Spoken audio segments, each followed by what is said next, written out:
कक्षा 11 भाग 1 नावा के मूल तत्व। कल दोस्तों हमने पारिभाषिक शब्दों में पूंजी के बारे में जानकारी ली थी कि पूंजी किसे कहते हैं और आहरण किसे कहते हैं। जैसे धंधे का मालिक अपने निजी संपत्ति में से या तो फिर किसी के पास से उधार लेके अपना धंधा स्टार्ट करता है, तो धंधे में जितनी भी लागत लगाता है तो उसे हम क्या कहेंगे, पूंजी। उसी तरह से आहरण, अगर धंधे का मालिक धंधे में से निजी खर्च के लिए माल सामान और नकद ले जाए तो उसे हम क्या कहेंगे, आहरण। फिर हमने नेक्स्ट पढ़ाई की थी तो वो था दायित्व। अगर हम किसी के पास से उधार माल खरीदते हैं या तो फिर किसी के पास से रकम उधार ली होती है, तो जब तक हम उसे रुपये नहीं चुकाते तब तक वो हमारा दायित्व बना रहता है। तो दायित्व में दो प्रकार है, एक आंतरिक दायित्व और एक बाह्य दायित्व। जैसे आंतरिक दायित्व किसे कहते हैं, ये भी मैंने बताया था लास्ट पीरियड में कि संबंध के आधार पर दायित्व, यानी धंधे का मालिक अगर धंधे में निजी संपत्ति में से जितने भी रुपये लगाता है तो धंधे के प्रति उसका दायित्व हुआ, यानी धंधे का दायित्व हुआ किसके प्रति, मालिक के प्रति।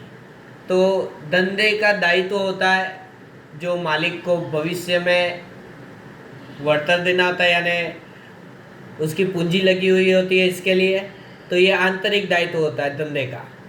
और अगर हम तीसरे पक्षकार के पास से माल खरीद कर लाते हैं या तो किसी के पास से लोन लेते हैं या तो फिर किसी के पास से उधार रकम लेके आते हैं, तो धंधे का मालिक और धंधे के अलावा अगर कोई तीसरे पक्षकार के पास से रुपये लाकर धंधा प्रारंभ किया है और उसे रुपये चुकाना बाकी है, तो जब तक हम रुपये नहीं चुकाते तब तक हमारे लिए ये बाह्य दायित्व होगा। अब उसी तरह से चालू दायित्व और गैर चालू दायित्व की बात करेंगे आज हम।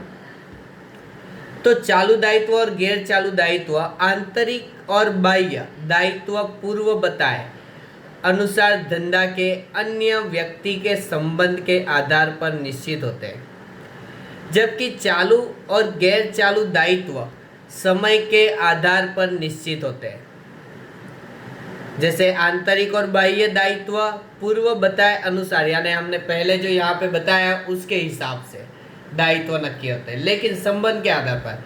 और जबकि चालू और गैर चालू दायित्व समय के आधार पर निश्चित होते हैं।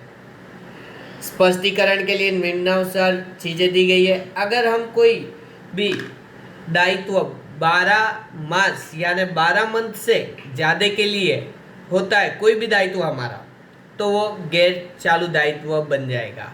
लेकिन 12 महीने से अंदर का होगा, बराबर, और उसकी चुकाने की अवधि 12 महीने तक की होगी या तो फिर 12 महीने से पहले चुकाना है, तो वो हमारे लिए चालू दायित्व होगा। जैसे कि दोस्तों यहाँ पे समय के आधार पे बताया गया है, देखो यहाँ पे कोष्टक में दिया गया है, समय के आधार पर धंधे का दायित्व। चालू दायित्व अल्पकाल का दायित्व कहते हैं। जैसे 1 वर्ष से कम समय में चुकाने का हो तो उसे क्या कहेंगे, चालू दायित्व। और गैर चालू दायित्व दीर्घकाल का दायित्व 1 वर्ष से अधिक समय में चुकाने वाला हो, 1 वर्ष से अधिक समय लेता हो, तो उसे हम क्या कहेंगे, गैर चालू दायित्व। अब चालू दायित्व में कौन कौन सी चीज़ें आती है और गैर चालू दायित्व में कौन कौन सी चीज़ें होती है, तो ये हम यहाँ पे रीड करेंगे। जो दायित्व धंधा को 1 वर्ष में चुकाना है हो उसे चालू दायित्व कहते हैं। चालू दायित्व को अल्पकाल का दायित्व भी कहते हैं। अल्पकाल के दायित्व में सामान्य रूप से उधार खरीदा माल, खर्च चुकाने का बाकी आदि का समावेश होता है। जैसे एग्जाम्पल के तौर पे ऊपर बताए अनुसार रमन के पास से उधार खरीदा माल भाड़ा चुकाना बाकी, फर्नीचर की उधार खरीदी आदि। जैसे हमने रमेश भाई के पास से 12,000 का माल उधार खरीदा है और उसने हमें 2 महीने की अवधि दी है पैसे चुकाने के लिए, तो ये हमारा चालू दायित्व होगा, क्योंकि 2 महीने के बाद हमें उसे रुपये चुका देने हैं। उसने हमें टाइम कितना दिया है, गया 2 महीने, बराबर। तो हम 2 महीने तक स्टे कर सकते हैं, यानी 2 महीने तक हमें उसको चुकाना नहीं है, लेकिन 2 महीने के बाद जब तारीख आ जाती है तब हमें उसको चुकाना है, यानी 1 साल के अंदर ही चुकाना है। तो वो क्या हो जाएगा, हमारे लिए चालू दायित्व है। लेकिन हमने धंधे के लिए किसी के पास से लोन लेके रखी है, जैसे SBI में से या BOB में से हमने धंधे के लिए 2 लाख की लोन ली है, और लोन की जो रकम है हमें 2 या 3 या 4 साल में चुकानी है इंस्टॉलमेंट में, तो ब्याज के साथ, तो वो हमारे लिए क्या हो जाएगा, गैर चालू दायित्व। और गैर चालू दायित्व में डिबेंचर, बॉन्ड और किसी भी संस्था के पास से हमने लोन लिया तो उसका समावेश होगा। गैर चालू दायित्व धंधा को 1 से अधिक वर्ष के बाद चुकाना होता है, इसलिए उसे गैर चालू दायित्व के रूप में जानते हैं। गैर चालू दायित्व को दीर्घकाल का दायित्व रूप में भी जानते हैं। बिन चालू दायित्व में बैंक लोन, ऋण पत्र आदि का समावेश होता है। एग्जाम्पल के तौर पे यहाँ पे आपको कोष्टक दिया गया है, फिर से एक बार रिपीट कर दूँ के समय के आधार पर धंधे का दायित्व, यानी 1 साल के यानी 1 वर्ष से कम समय में चुकाना हो तो उसे हम क्या कहेंगे, चालू दायित्व। और 1 वर्ष से अधिक समय में चुकाना है तो उसे हम क्या कहेंगे, गैर चालू दायित्व। उसी तरह से दोस्तों संपत्तियां भी धंधे में होती है। जैसे अब तक हमने कितने पॉइंट पढ़े, एक पूंजी, आहरण, फिर दायित्व, दायित्व में आंतरिक और बाह्य, फिर चालू दायित्व और गैर चालू दायित्व। टोटल हम इसे गिनने जाए तो हमारे 6 पॉइंट हो जाते हैं। अब बात करें संपत्तियां की। धंधा की इकाइयां में 2 महत्वपूर्ण पहलू है, एक दायित्व और संपत्तियां, यानी 2 साइड हो सकते हैं। हम बोल सकते हैं एक साइड है दायित्व और एक साइड है संपत्तियां। दायित्व संबंधी जानकारी हमने प्राप्त कर ली उपर्युक्त हमने दायित्व के बारे में जानकारी प्राप्त कर ली है। धंधा प्रारंभ करते समय द्विनोंदी नामा पद्धति दोहरा लेखा प्रणाली में एक तरफ दायित्व उद्भव होता है, उसके साथ ही संपत्ति का भी जन्म होता है। संपत्ति अर्थात ऐसी कोई भी दृश्य या अदृश्य वस्तु बाबत जो धंधा की मालिकी हो, यानी धंधे का मालिकी हो और उसका वास्तविक मूल्य भी रजू करता हो। जैसे कोई चीज़ है लेकिन उसकी कोई वैल्यू नहीं है, उसकी 0 वैल्यू है, उसकी कीमत है ही नहीं, तो हमारी संपत्ति में गिना ही नहीं जाता। लेकिन वास्तव में वर्तमान में उसकी वैल्यू अगर होती है रुपयों में, द्रव्य में, तो वो हमारे लिए संपत्ति होगा। आर्थिक मूल्य, अन्य शब्दों में अर्थात आर्थिक साधन जो मालिक ने धारण किए हैं उसमें से भविष्य में धंधा को आर्थिक लाभ होना अपेक्षित है। संपत्तियों का वर्गीकरण निम्नानुसार दिया गया है। जैसे देखो दोस्तों, अचल, अचल यानी अस्थिर, बराबर स्थिर, गैर चालू, स्थिर संपत्तियां, यानी स्थिर संपत्तियां में कौन कौन सी संपत्तियां आती है, तो इसी बात करेंगे तो जमीन, मकान, यंत्र, फर्नीचर, मोटर, वाहन, ये सब हमारी स्थिर संपत्तियां है। स्थिर संपत्तियां यानी जैसे कि एक बार हमने खरीद ली है और उसका लाभ धंधे को लंबे समय तक मिलता हो, उसका लाभ धंधे को लंबे समय तक मिलता हो, तो ऐसी कोई भी संपत्तियां, जैसे हमने ज़मीन खरीदा है, यंत्र खरीदा है धंधे के लिए, बराबर मोटर गाड़ी खरीद के रखी है, तो हम दूसरे दिन बेच थोड़ी ना देने वाले उसको। हम 1, 2, 3, 5, 10 साल यूज़ करेंगे, बराबर उपयोग करेंगे उसका, फिर हम उसको बेचेंगे। तो ऐसी कोई भी संपत्ति कि जिसको हमने खरीदा है, और उसका लाभ हमारे धंधे को लंबे समय तक मिल रहा है।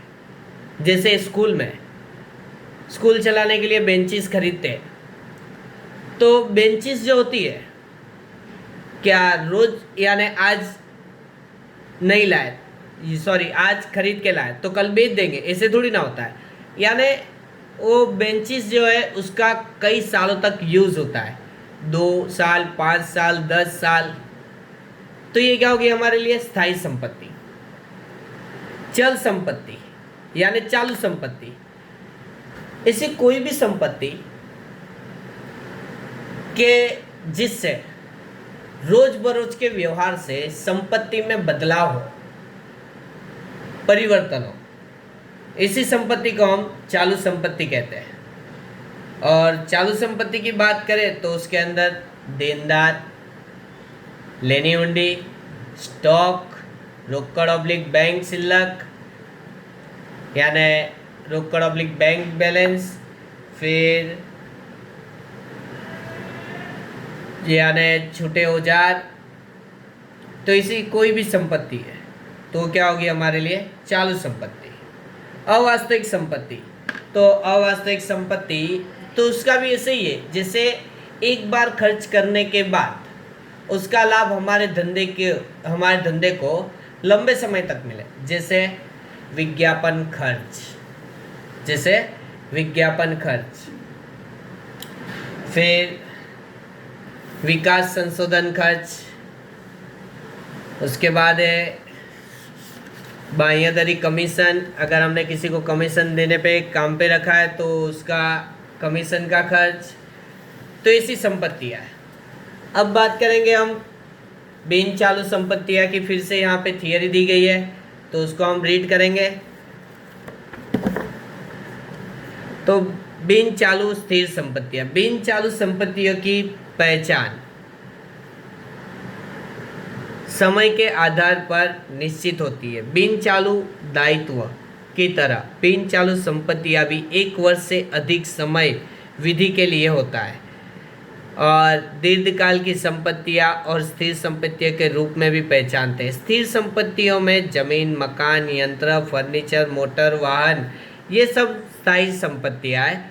और ये जो trademark, copyright, franchisee, patent, software license, ये हमारी अदृश्य संपत्ति है, लेकिन स्थिर संपत्ति में उसका समावेश किया जाता है। अब बिन चालू संपत्ति में 2 प्रकार है, एक दृश्य संपत्ति और दूसरी है अदृश्य संपत्ति, जिसे हम टेंजिबल और इनटेंजिबल संपत्ति भी कहेंगे। जैसे दृश्य संपत्ति मैंने अभी आगे बताया, जैसे दृश्य संपत्तियाँ ऐसी संपत्तियाँ है जो भौतिक अस्तित्व रखती है। क्या रखती है? भौतिक अस्तित्व रखती है। तो भौतिक अस्तित्व रखती है। दृश्य संपत्तियाँ देख सकते हैं। ऐसी कोई भी संपत्ति, दृश्य संपत्ति में ऐसी कोई भी संपत्ति जिसे आप देख सकते हो, स्पर्श कर सकते हो, तो ऐसी संपत्ति को हम दृश्य संपत्ति कहेंगे। जैसे जमीन, मकान, यंत्र, फर्नीचर। बराबर फिर से रिपीट कर रहा हूँ। जैसे स्थायी संपत्ति में 2 प्रकार की संपत्तियाँ होती है, एक होती है दृश्य और दूसरी होती है अदृश्य, जिसे हम देख सकते हैं, स्पर्श कर सकते हैं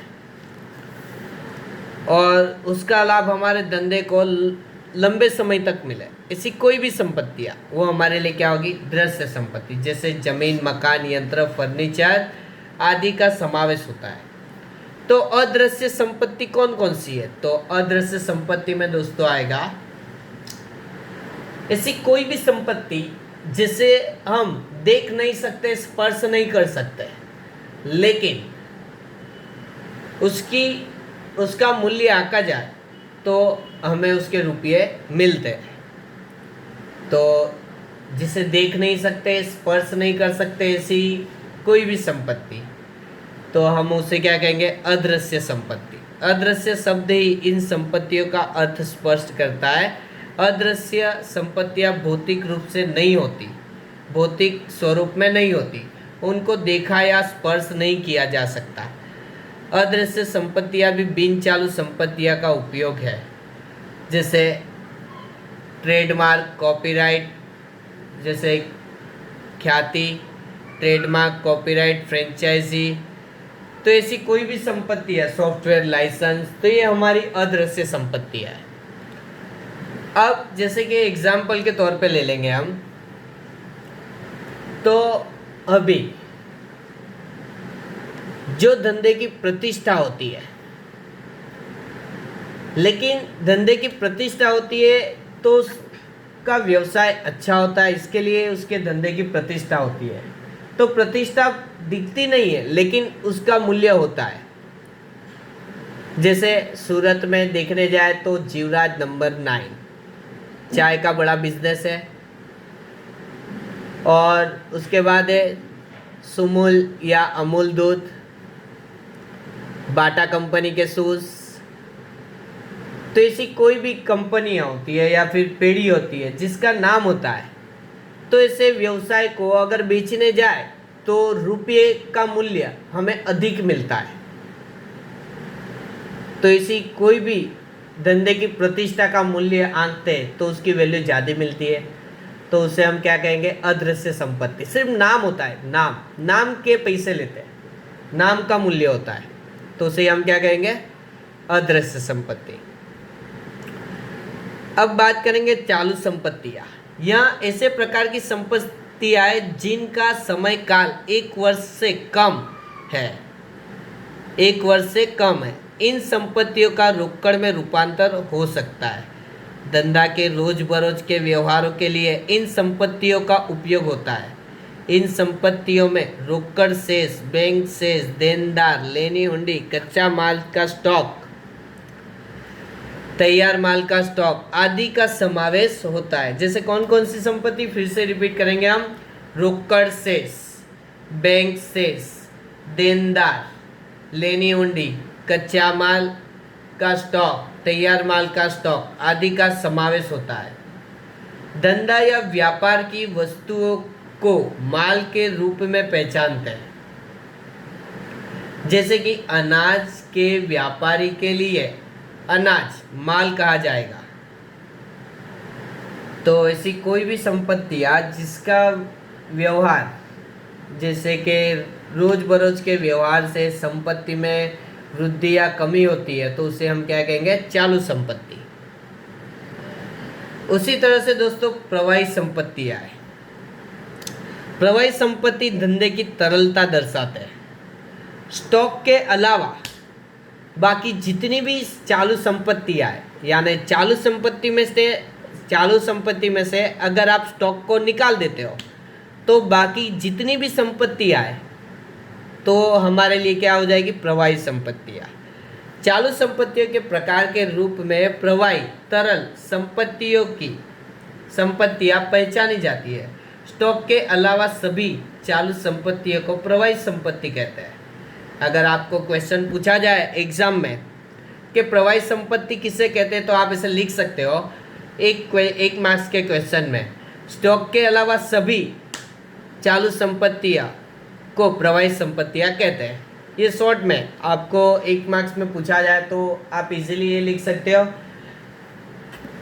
और मार्क्स ले सकते हो। तो उसके आगे, इन संपत्तियों का स्टॉक के अलावा शीघ्रता से अर्थात अल्पकाल में रोकड़ में रूपांतर हो सकता है।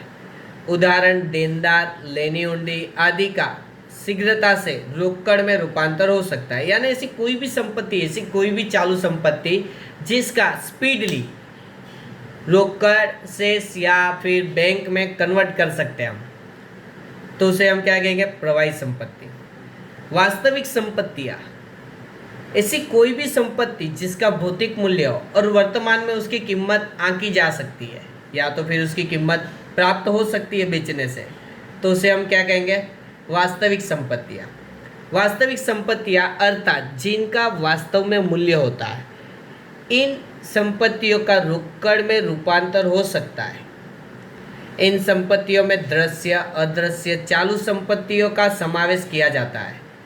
जिन संपत्तियों को बेचने से रकम का उपार्जन हो सकता है उन्हें वास्तविक संपत्तियां कहते हैं। वास्तविक संपत्तियों का विक्रय करके रोकड़ प्राप्त कर सकते हैं। यानी ऐसी कोई भी संपत्ति जिसका मूल्य वर्तमान में नापा जा सकता है, या तो फिर बेचने जाओ तो उसका मूल्य प्राप्त हो सकता है। रुपये में ऐसी कोई भी संपत्ति को आप कन्वर्ट कर सकते हो, तो ऐसी कोई भी संपत्ति चालू संपत्तियां कह सकते हो आप।